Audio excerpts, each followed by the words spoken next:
अऊज़ु बिल्लाहि मिनश्शैतानिर्रजीम बिस्मिल्लाहिर्रहमानिर्रहीम अल्लाहु नूरुस समावाति वल अर्द सदक़ल्लाहु मौलाना अज़ीम बलगल्लुला बिकमालिही कशफ़द्दुजा बिजमालिही हसनत जमीउ खिसालिही सल्लु अलैहि व आलिही व सहाबिही व बारिक वसल्लिम अलैहि।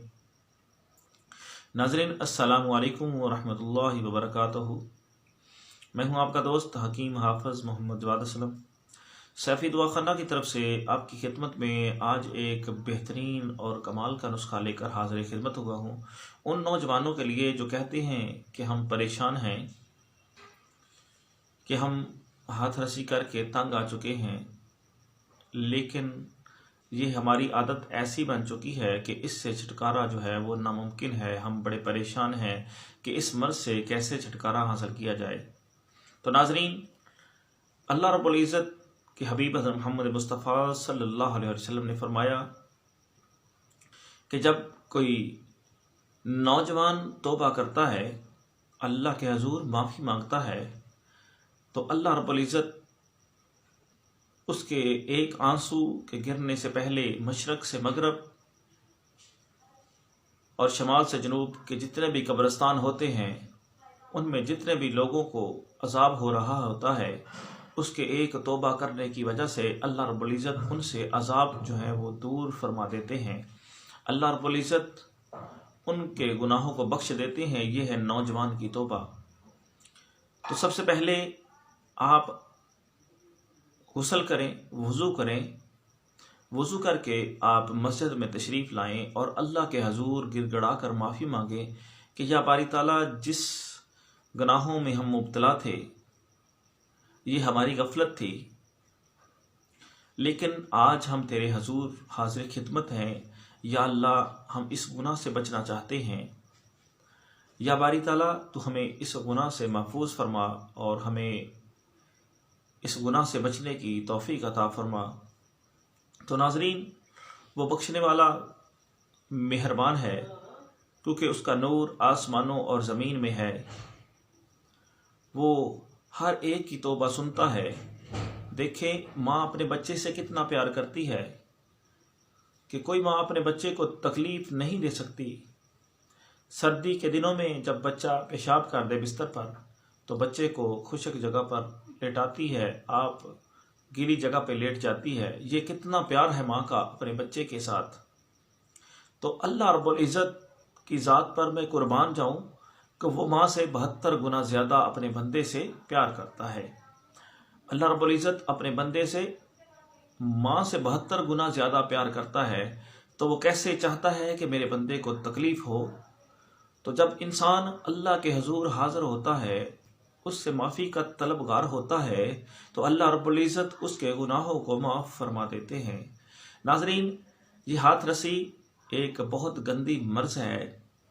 ये ऐसे है कि जैसे इंसान अपने हाथों से अपनी खजाने को ज़ाया कर दे और उसको कोई फ़ायदा भी ना मिले, बल्कि उल्टा उसको नुकसान मिलता है। तो आहिस्ता आहिस्ता वो अपनी जवानी को ज़ाया करके खुद ब खुद अपने आप को नमर्द करता जाता है। तो जब वो इस बीमारी में मुब्तला हो जाता है, तो फिर उसको बहुत ज़्यादा परेशानी लाहक हो जाती है कि अब मैं अपनी जवानी भी ज़ाया कर चुका हूँ और अब मैं ये बात किससे शेयर करूँ, किसके पास जाऊँ। तो वो ऐसे हकीमों तबीबों के पास जाते हैं या ऐसे दोस्तों से बात शेयर करते हैं, तो लेकिन कोई भी उनका मसला हल नहीं करता। हकीमों तबीबों के पास जाते हैं, दवाइयाँ ले के खाते हैं, लेकिन मर्ज़ जो है उनकी वहाँ ही रहती है, यानी उनको उस मर्ज़ से छुटकारा नहीं मिलता। खुद वो अपनी ताकत तो बहाल कर लेते हैं, लेकिन फिर उसी तरह उनको शहवत जो है तंग करती है और वो जाते हैं तो दोबारा वही आदत को अपना लेते हैं। आज मैं ऐसे मरीज़ों के लिए ये नुस्खा लेकर हाज़िर खिदमत हुआ हूँ जो कहते हैं कि हम कैसे इस गुनाह से बच सके। मैं ऐसा नुस्खा लेकर हाज़िर खिदमत हुआ हूँ जिसके इस्तेमाल से अल्लाह रब्बुल इज़्ज़त आपको इस गुनाह से भी महफूज रखेंगे और इसकी वजह से जो कमज़ोरी हो चुकी है, अल्लाह रब्बुल इज़्ज़त उस कमज़ोरी को भी इस नुस्खा के इस्तेमाल से दूर फरमा देंगे। क्योंकि अल्लाह रब्बुल इज़्ज़त फरमाते हैं कि ऐ मेरे बंदे, तू मुझसे जैसा गुमान करता है मैं वैसा ही तुझे अता करता हूँ। तो जब आप अल्लाह के हजूर अच्छा गुमान करेंगे तो अल्लाह रब्बुल इज़्ज़त की ज़ात आपको उतना ही उसका अच्छा सिला अता फरमाएंगे। तो सबसे पहले आपने हर वक्त, जो इसका सबसे बड़ा नुस्खा है वो ये है कि हर वक्त आपने बावुज़ू रहना है। जब आपका वज़ू ख़त्म हो जाए तो आपने फौरी तौर पर वज़ू कर लेना है। वज़ू के बेशुमार फ़ायदे हैं, अगर मैं बताऊं तो ये एक लंबा मौजू बन जाएगा।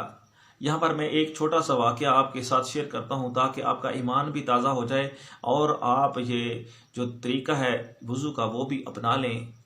सबसे पहले इसका फ़ायदा ये है कि इंसान हर वक्त पाक रहता है। जब इंसान इस दुनिया से जाएगा, बावुज़ू होगा, तो अल्लाह रब्बुल इज़्ज़त उसकी बख्शिश फरमा देंगे इस वज़ू की वजह से। दूसरे नंबर पे इससे रिज़्क़ में जो है बरकत होती है वज़ू करने की वजह से। एक दफ़ा का वाक़या है कि हज़रत ईसा अलैहिस्सलाम का ज़माना था। हज़रत ईसा अलैहिस्सलाम के ज़माने में एक औरत जो थी वो अल्लाह का बहुत ज़्यादा ज़िक्र करती थी, अल्लाह की हम्दो सना करती थी। तो वो तंदूर में रोटियां लगा रही थी। रोटियां लगाने के बाद वो मसल्ले पे खड़ी हो जाती है, अल्लाह का जिक्र करती है, अल्लाह की हम्दो सना करती है, नमाज पढ़ती है। तो शैतान इंसानी शक्ल में, औरत की शक्ल में बन के उसके सामने हाज़िर हो जाता है और कहता है कि तुम्हारी रोटियां जल गईं। लेकिन वो अल्लाह की मोहब्बत में महव होती है तो उसकी तरफ तवज्जो नहीं करती। तो फिर वो औरत, जो शैतान है, वो उसके बच्चे को उठा के तंदूर में फेंक देता है और उस औरत से कहता है कि तुम्हारा बच्चा जो है वो तंदूर में गिर गया। लेकिन वो औरत फिर भी उस तरफ तवज्जो नहीं करती। तो उसके बाद उसका खामद बाहर से आता है, देखता है उसका बच्चा आग में बैठा है, तंदूर में बैठा है और आग के जो कोयले हैं उन शोलों से खेल रहा है। तो वो गौर से देखता है तो वो जो शोले हैं, कोयले हैं, वो सुर्ख यकूत बन चुके हैं। ये वाक़या वो हज़रत ईसा अलैहिस्सलाम से शेयर करता है कि या नबी अल्लाह, अल्लाह रब्बुल इज़्ज़त ने मेरे बच्चे को इस तरह महफूज रखा। तो हज़रत ईसा अलैहिस्सलाम उस औरत को अपने पास बुलाते हैं और उससे सारा वाक़या माजरा पूछते हैं कि ए अल्लाह की नेक बंदी, तो कौन सा ऐसा अमल करती है जिसकी वजह से अल्लाह रब्बुल इज़्ज़त ने तेरे बच्चे को आग से महफूज रखा।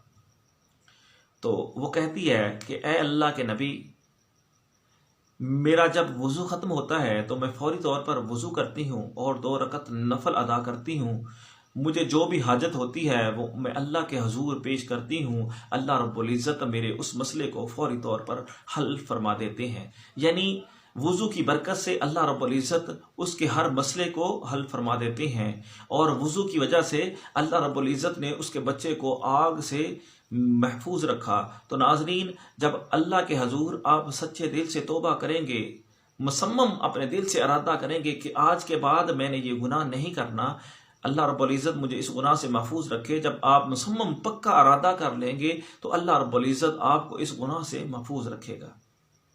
सबसे पहले जो नीयत है, क्योंकि अल्लाह रब्बुल इज़्ज़त ने फरमाया कि इन्नमल अमालु बिन्नियात, कि अमलों का दारोमदार नीयतों पर होता है। अगर आप अपनी नीयत को बदल लेंगे कि इंशाअल्लाह आज के बाद मैंने ये गुनाह नहीं करना, तो अल्लाह रब्बुल इज़्ज़त आपको इस गुनाह से महफूज रखेंगे, फिर उस पर अमल होगा।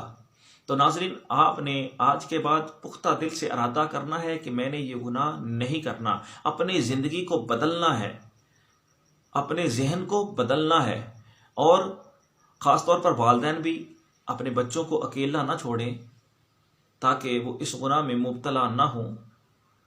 तो तब ये गुनाह से बच्चों को बचाया जा सकता है। और मोबाइल फ़ोन जो है वो उस पर गलत चीज़ें ना देखें, गंदी वीडियोस से महफूज रहें और उनको ज़्यादा से ज़्यादा दीन की तालीम दें, ज़्यादा से ज़्यादा अल्लाह का जिक्र करें, अल्लाह की हम्दो सना करें, तो अल्लाह रब्बुल इज़्ज़त आपको इस गुनाह से महफूज रखेगा। तो नाज़रीन, ये मेरा बताने का मकसद, ये सारी बातें शेयर करने का मकसद ये था कि जब तक आप मुसम्मम इरादा नहीं करेंगे उस वक़्त तक दवाई भी कोई असर नहीं करेगी। दवाई भी तब असर करेगी जब आप अपने दिल में ये इरादा कर लें कि इंशाअल्लाह आज के बाद मैं ये गुनाह नहीं करूँगा, अल्लाह रब्बुल इज़्ज़त मुझे इस गुनाह से महफूज रखेंगे। आपका जब यकीन हो जाएगा तो अल्लाह रब्बुल इज़्ज़त उस वक्त आपको इस गुनाह से महफूज रखेंगे। अगर आप इस गुनाह से महफूज हो जाएंगे तो आपकी जवानी जो है वो भी ज़ाया होने से बच जाएगी और आपको किसी हकीम तबीब के पास भी जाने की ज़रूरत नहीं पड़ेगी।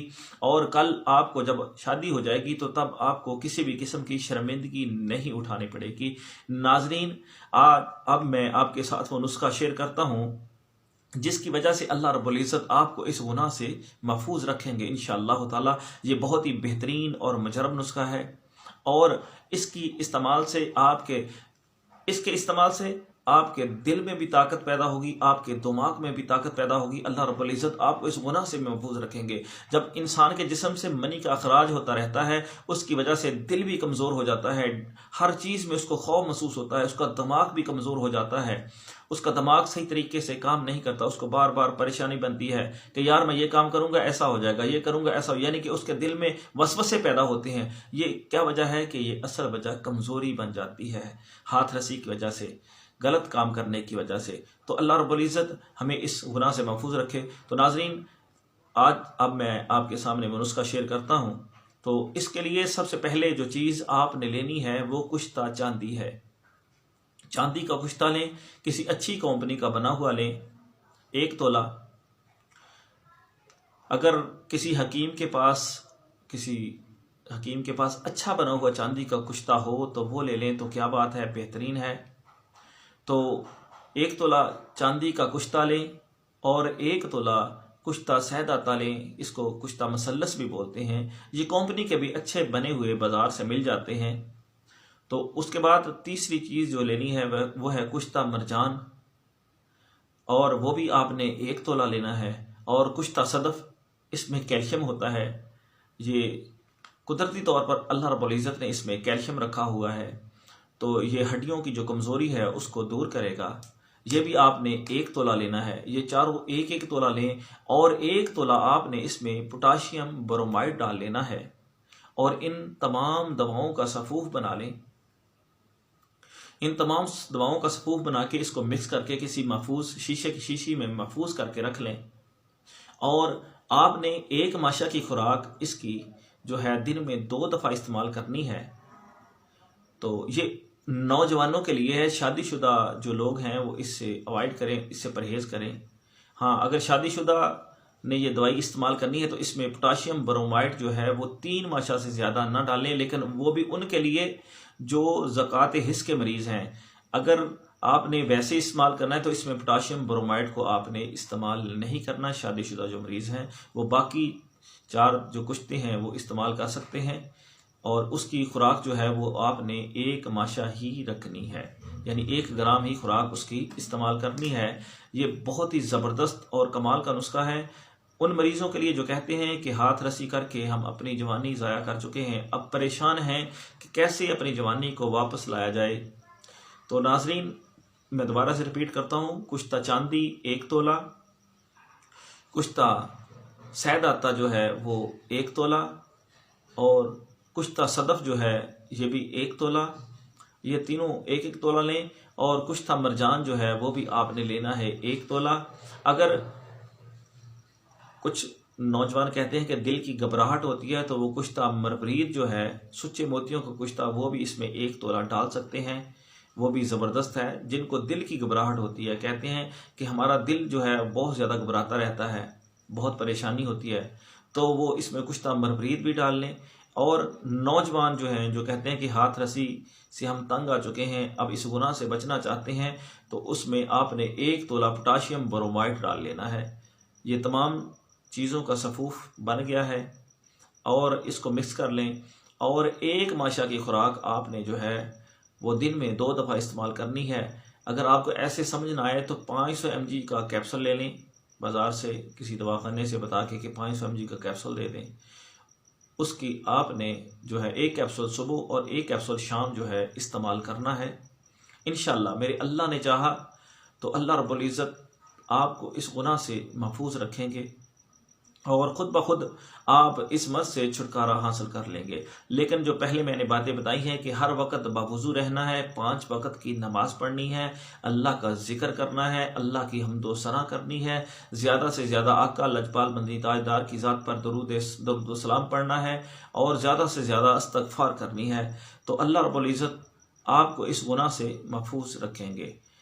तो नाज़रीन, ये था मेरा आज का नुस्खा उन नौजवानों के लिए जो कहते हैं कि हम हाथ रस्सी करके यानी जलक की वजह से अपनी जवानी ज़ाया कर चुके हैं और अब इस जलक जैसी मर्ज़ से छुटकारा भी हासिल करना हमारे लिए नामुमकिन हो चुका है। तो नाज़रीन, ये नुस्खा बनाएं, इस्तेमाल करें अल्लाह के हुक्म से। अल्लाह ने चाहा तो अल्लाह रब्बुल इज़्ज़त आपको इस मर्ज़ से छुटकारा अता फरमा देंगे।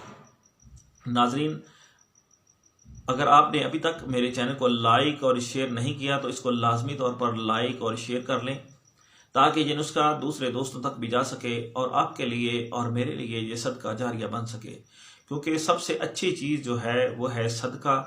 और आप बगैर किसी मेहनत के सिर्फ इसको शेयर करें तो ये आपके लिए और मेरे लिए सदका जारिया बन जाएगा। नाज़रीन, अगर आपने अभी तक मेरे चैनल को सब्सक्राइब नहीं किया तो इसको लाजमी तौर पर सब्सक्राइब कर लें ताकि रोज़ाना नई से नई वीडियोज़, नई से नई नुस्ख़ाजात आपको मिलते रहें। नाज़रीन, मेरा नंबर नोट कर लें 0306 713 7323। इसी नंबर पे मेरी व्हाट्सअप भी है। किसी भी किस्म का मशवरा करने के लिए, किसी चीज़ की समझ ना आए तो आप मेरे इस नंबर पे रब्ता कर सकते हैं और किसी भी किस्म की दवाई मंगवाने के लिए घर बैठे आप पार्सल दवाई मेरे से मंगवा सकते हैं। तो हम आपको घर बैठे दवाई मुहैया कर देंगे। ख़ास तौर पर बेऔलादी के मरीज़, औरतों का बांझपन, मर्दों में बांझपन, औरतों में सलानी रहम, लकोरिया का मसला, औरतों में डेट का कम आना, डेट का ज़्यादा आना, डेट का दर्द के साथ आना, इन तमाम मसाइल की दवाई हम आपको घर बैठे पार्सल कर देंगे। और नौजवानों में शादीशुदा जो हैं वो कहते हैं कि हमारे जरासीम कमज़ोर हैं, उनके लिए भी हम घर बैठे उनको दवाई मुहैया कर देंगे। और जो पस का मसला है जरासीम में, उसके लिए भी हम आपको इंशाल्लाह दवाई जो है पार्सल कर देंगे। और नौजवानों में जरियान का मसला, एहतलाम का मसला और सुर्त अंजाल का मसला, इन तमाम मर्ज़ों के लिए हम आपको घर बैठे दवाई जो है मुहैया कर देंगे। और ऐसे नौजवान जो कहते हैं कि हम दवाई बना भी नहीं सकते और हम परेशान हैं कि हम अपनी जवानी भी ज़ाया कर चुके हैं, तो उनको भी घर बैठे इंशाअल्लाह ताला हम दवाई जो है उनके घर पर मुहैया कर देंगे। और उनको कहते हैं कि शर्म आती है कि कैसे किसी के पास जाएं, कैसे अपना दुख सुनाएं, कैसे जो गुनाह हो चुके हैं कैसे किसी को बताएं। तो नाज़रीन, परेशान होने की ज़रूरत नहीं, आप मेरे नंबर पर रब्ता करें, मुझे अपना मसला बताएं, इंशाअल्लाह हम आपको वहाँ बैठे ही दवाई जो है वो पार्सल कर देंगे पाकिस्तान के किसी भी शहर में। तो दूसरे नंबर पर वो नौजवान जो शादी से घबराते हैं, कहते हैं कि हम अपनी जवानी भी ज़ाया कर चुके हैं और अब हम नमर्द हो चुके हैं, यानी औरत के पास जाते हैं तो जल्दी फारग हो जाते हैं, टाइमिंग का मसला बन चुका है, उनको भी परेशान होने की ज़रूरत नहीं। और जो कहते हैं कि शहवत आती है लेकिन आके ख़त्म हो जाती है, उनको भी परेशान होने की ज़रूरत नहीं। जो कहते हैं शहवत आती ही नहीं, उनको भी परेशान होने की ज़रूरत नहीं। इंशाअल्लाह ताला टाइमिंग भी ज़्यादा होगी और उनको जो शहवत की कमी है वो भी इंशाअल्लाह ताला अल्लाह के हुक्म से बहुत ही ज़बरदस्त किस्म का नुस्खा उनको मुहैया करेंगे। अल्लाह रब्बुल इज़्ज़त उनको इस मर्ज़ से भी छुटकारा अता फरमा देंगे। नाज़रीन, ये था मेरा आज का नुस्खा। ये मैंने ख़ास तौर पर वीडियो बनाई है उन नौजवानों के लिए ताकि वो इस मर्ज़ से छुटकारा हासिल करें। मेरा ये तमाम बातें बताने का मकसद सिर्फ़ और सिर्फ इस्लाह थी। तो अल्लाह की रज़ा के लिए अगर मुझसे कोई गलती हो गई हो तो अल्लाह की रज़ा के लिए मुझे माफ़ कर दें, क्योंकि मेरा मकसद किसी के दिल को ठेस पहुंचाना नहीं था। मेरा मकसद आपकी इस्लाह, ताकि अल्लाह और उसका रसूल राज़ी हो जाए और आपको इस मर्ज़ से अल्लाह रब्बुल इज़्ज़त छुटकारा अता फ़रमाए। क्योंकि अपने लिए तो हर बंदा जीता है, ज़िंदगी वो है कि दूसरों के लिए जिया जाए। तो नाज़रीन, आप लाजमी तौर पर इसको आगे शेयर करें ताकि ये दूसरे दोस्तों तक भी जा सके और तमाम उम्मत मुस्लिमा का ये फ़ायदा हो सके। नाज़रीन, आपका बहुत शुक्रिया। अल्लाह हाफिज़। अस्सलामु अलैकुम व रहमतुल्लाहि व बरकातुहू।